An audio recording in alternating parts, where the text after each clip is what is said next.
Hello, fans of Kentucky. Manchester United just concluded their first game in the Premier League Summer Series. It ended in a 2-1 victory to Manchester United against West Ham United. The game was played at the MetLife Stadium in USA, New Jersey. And these are my three observations from the game. These are the three things I learned from this game. Bruno Fernandes finally has a link-up partner.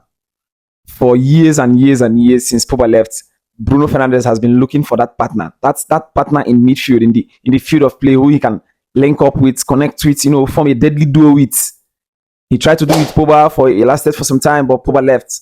Yeah, he was either injured or on the bench till he left the club. So it never continued. It never really yielded something tangible with Pogba. And for years since Pogba left, he's been looking for that other player to form that deadly duo in attack, deadly duo in midfield with. He never saw anyone. So it was Bruno bearing the entire burden of creativity for the club since Pogba left. But now he has Mateus Cunha to do that with. It was so beautiful seeing the connections. Those 1-2 plays, those link-up plays he was having with Mateus Cunha throughout the first half and the early minutes of the second half before the entire change.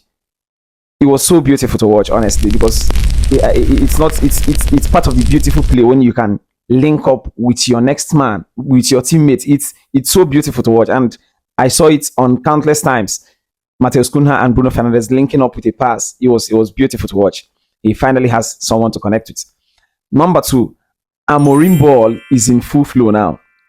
Many times last season, Manchester United failed because we had a handful of players who didn't exactly trust in the process. They didn't exactly believe in the system, probably due to having played under different coaches. It was one coach, one philosophy, one coach with his philosophy. So it was easy for a few players to say, this is a different philosophy.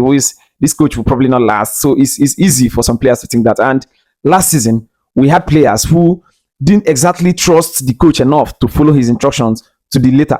So it was causing so much commotion in the team.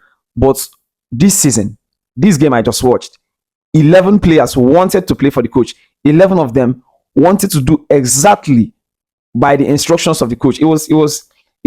We are finally seeing that blueprint. The coach is finally making a mark on the team, and that's the Amorim ball we just witnessed today. We are going to see more and more and more of that as the season progresses. That's the Amorim ball, and it's in full flow now. Thirdly, number 3 on my list here, we need a first team defensive midfielder. Honestly, Manchester United currently have 3 senior defensive midfielders on their first team in the persons of Toby Collier, Manuel Ugarte, and Casemiro. Right now, for a team that wants to compete for the league, there should only be one of those players who can feature in that team, and that's Manuel Ugarte. Toby Collier is too sluggish. Not really. I wouldn't physically and mentally. He's not ready to be to carry the burden of that defensive midfield and cover the defense of Manchester United. I don't think he's ready for that. And Casemiro, too old. He's out of his depth already. So Manuel Ugarte is the only one, and Manuel Ugarte shouldn't actually be first 11 exactly. We need a first 11 defensive midfielder who is going to bring energy. Playing the Amorim ball requires energy. It requires making interceptions, making blocks, being everywhere every time. That's what it's needed of a defensive midfielder playing in an Amorim ball, and that's what we need right now. Tell me whatever other observations you made from the game. Tell me in the comment sections. Thank you.